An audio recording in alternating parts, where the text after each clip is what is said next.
News Channel 5 Network, this is MorningLine with Nick Barris.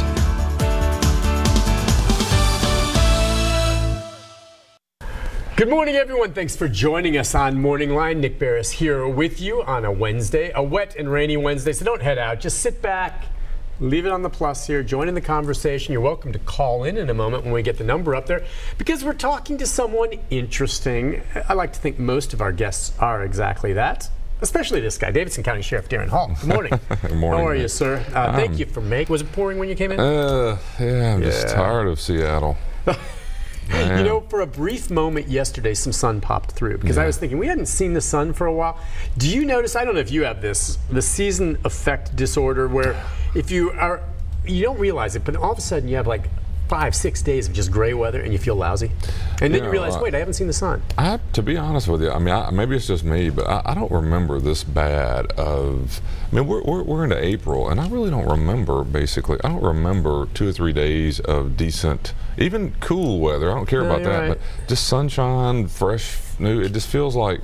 Reminds me of my college days when I wanted spring fever and spring break or something, and I couldn't get it. Now I just want, go 2 days of the same decent weather. I mean, I can't find it. And, it's depressing. Been gray and dry. I'm wondering, now, the inmates over there at the jail, all right, do they get access outside sometimes? But when it's gray like this, do you believe that it can calm or be positive for inmates if they have certain types of bright lights, or the colors you paint the walls? Yes or no? Yeah, there's some standards, and I can't quote them exactly. There's some national standards that we're accredited by that requires so much natural lighting in each cell. Yeah. Okay. So there's natural light coming into each environment, and of course they can go to and from, and they're well aware of what's going on. And so, yeah, I mean, I believe our staff and inmates are affected. I mean, most people are, by the mood of, you know, kind of the, and again, one day is one thing, a couple days, but I mean, it's going to rain today and tomorrow, and if you, it affects everyone, I don't see how you, I mean,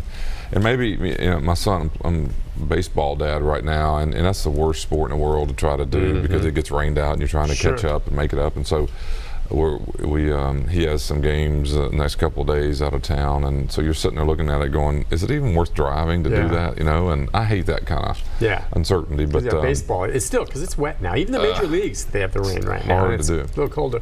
You know, in terms of mood behind bars, I wanted to ask you about this, because it was one of your correctional officers, I think, that suffered a gash to the head with the with the inmate who was complaining about the food. Was that not you? Was that earlier this week, or did I mention that had it happened? I'm trying to remember. I thought there was, we had a story that I did earlier this week where some inmate was complaining about the food. And again, it may not have been Davidson County. And the guards had to try to remove him from the place, and he shoved and knocked the guy backward and it hit his head. Do you have people objecting to food sometimes? Yes. And I'm not talking about someone who says I'm kosher, but just saying, I'm not eating that, you know? And I was trying to explain what I've learned from you. 2 things. One, there's federal guidelines you follow. And you can tell us about that. And 2, if, you know, you really push it, you get loaf. Yeah, you know, I love loaf. You'll explain that too. I'll tell people all the time. I mean, there are 2 things that matter to people who are incarcerated, and it's probably a lot like, I like this word, is, you know, hangry. You know, I have people say I'm hangry. Well, if you imagine being in an environment like that, whoever you are, and you're used to getting what you want, or at least buying what you want, and then all of a sudden you receive a tray, and that tray it's trying to accomplish the average, right? I mean, it's not trying to, it meets the nutritional amount is established. It meets a dietary, we have a dietitian who approves all the quality of the meal and the I can't say caloric the calorie counts. So all that has to meet a national standard. We do, that's a federal requirement, or at least our requirement through the our standards. And so that meal just meets standard. That's really all it is. It's not fancy, it's not nice, it's not good, it's not bad. Although you guys contract out, or do you have a chef? Yes. You contract out. And it's a complicated, and again, that industry is such a mass production. Again, inmates are preparing a lot of it. Yeah. But if the tray is required to have, you know, mashed potato here and a meat here and a fruit here, and I mean, that's all it is. It's worse than schools when we were kids. Okay, I was wondering, a typical meal, and I'm sure in the years you've been there, you've eaten in the cafeteria on occasion. So is it basically, I mean, can it be a bologna sandwich? Yes. Now we do sandwich meals, or what we call for lunch, work, courts. So if you're moving today, you're an inmate, you have to be in court. We're having sack lunches for tons of people every day that are leaving. Okay. But the people who are living there are getting a meal in a tray. In a tray, and it's going to be I mean, you said mashed potatoes. We all eat that. It's just, that's basic. It's not expensive. Mashed potatoes is okay. No. The meat, what, class D but edible? Yes, yes. It's but it's edible. A term an inmate uses, not us, is called mystery meat. Yeah, but, a lot of gravy on it. All right, but it's still, it's not going to make you sick. It's just maybe a little gristly, a little tough. It's not like you're serving them steak, maybe Salisbury steak or something. The vegetable, well, you have the potato. Maybe your green beans are not expensive. You could do beans, maybe corn. You could have, you know, and a roll.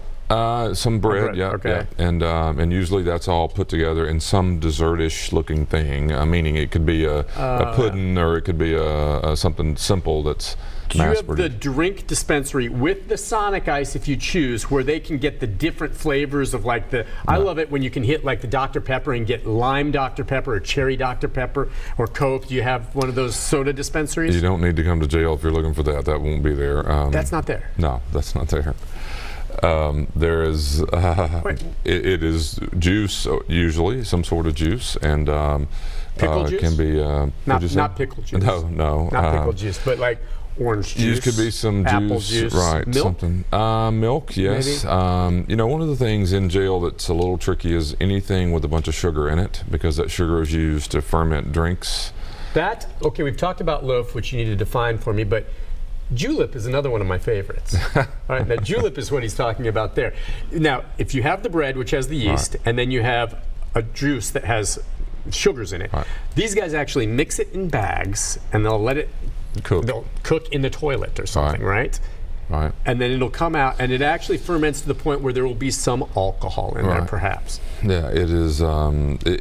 And all joking aside, it is proof that people are addicted. Yeah, I mean, because they're going to drink this, and it'll make them sick. Not that it's poisoning them, but it's got to be foul tasting. Yeah, I mean, I've never tasted it, but the smell of it, obviously. But you can tell what happens. You've got the bread, you've got liquid, you've got the sugar, and the cooking of it is really just where you're tying it up in a bag. And oftentimes that's found in ceiling tiles or hidden in places where it's trying to allow it to happen. And but if you don't find it, and some folks get it in their system, it will come out. I mean, you will discover. Will they get drunk? Yes. They will get drunk, and then maybe sick on top of it because they're not drinking Johnny Walker Black here. Right. All right. It's a desperation. I mean, and I understand. No, you're right. There's the addiction. It's proof of it, and it's hard to, and we've over the years. I mean, there are still real sugars in our system. I'm talking about in our kitchens and so forth. And so there are other ways they can make it that doesn't have to have the yeast and all that. And so you just have to be careful. You'd be amazed at how many things that you use every day have alcohol in them. I mean, shampoos and all sorts of things that are not allowed in the jail officially, but can drift into the. I remember years ago, I was a counselor, and I had a inmate that was painting an eagle. He was using on a poster board.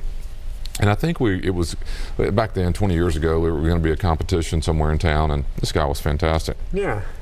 His name was Roger Gully. I'll never forget him. He was an older man, and he was the best thing you'd ever seen. It was a pastel paint thing he worked on. Yeah. So he told me, he said, "Hey," he said, the pastel stuff will fall off and have some problems. There's a thing you can get at the art store, and it was called, basically, it's a spray that looks like that holds it on and has a gloss to it, makes it all. I know nothing about artwork. I was listening to him. He clearly knew. Call the place. Yep, we'll get you some. Whatever. Here, it's cheap. So I went out and got it so it would hold until the thing. Well, within an hour of time, he had drank this spray bottle aerosol thing. Would just spray it in the cup and drink. And you're just talking about. And so he nearly died. He, a very, very old man. He was an alcoholic and all that. But just to think, and that was I was pretty naive because I wasn't sitting there watching him do it, but as he was painting it, those things are taken back. It was just basically pencils. But here it was, and was going to, instead of using it on that, he drank. He drank it. That was his thing. Well, I could see how you would. He's going to protect him. I thought he was the work had been so important to him, he would not do that. The level of addiction. Real quick before we go to the break, if you start a food fight or get a little bit rowdy at lunch. You get the loaf. Right. Or did you still make the loaf, or is that no longer a real thing? All right, so the loaf, real quick, is what happens when someone's not, and you got to feed them, and they've got their tray and they're throwing it, they're not eating it, what do you do? Yeah, you take basically what tray we described a minute ago, and you put it in what is basically like a blender where it grinds it all Mashed up. Potatoes, green beans, meat, everything just goes in there. And maybe a cookie or whatever that thing is, and it all turns into what is your food put together in one thing. Then they bake it? And they keep it, they make sure that it's meets the temperature, there's no danger in what you're eating, and it's served to you just like that. And you get a loaf of your meal food. and wine. Yeah, and no tray, because a lot of times the trays are used to throw when they're acting up, and so yeah, it's served to you on basically what I used to have was meatloaf, which is really good. My mother does a great job with meatloaf. Oh yeah, I love meatloaf. This isn't good. It's not what you would want. So but that's kind of a punishment for acting up. Yeah, and so there are some things worse than the basic meal you get on the tray, like loaf. That's right. And you know, one thing I'd want to point out too, just we talked briefly about before, is the reason it's that way is not necessarily punishment. It is because you're serving, 2 or 3 million meals a year we're serving, and you're trying to accomplish covering everybody with this one meal. People have allergies, people have religious beliefs, you've got all these other things you're trying to manage, and so you can't really create a meal. My son's class at his school, there's 20, 25 kids in his grade, and there's 3 allergic to this and 2 allergic to that, and one mom didn't want them having this. You can't really even provide a classroom. Right. So think about thousands upon thousands of people. So you're trying to accomplish everybody at least getting something to eat. You really can't say what you want, what you like, and how do you want it. No, so it's except for the rare exceptions for religious reasons. As we go to the break, real quick, do you have an estimate on how much it is per meal per inmate? Yeah, it's probably $1.07 or $1.06, something like that. I mean, pretty affordable. Yeah. All right, listen, let's take a break on that note. When we come back, we'll take some calls. Got some other questions to ask the sheriff as well on my slate, but the number's up there, 737-7587. If you're on hold, stay there. We'll get you as soon as we come back. How much do I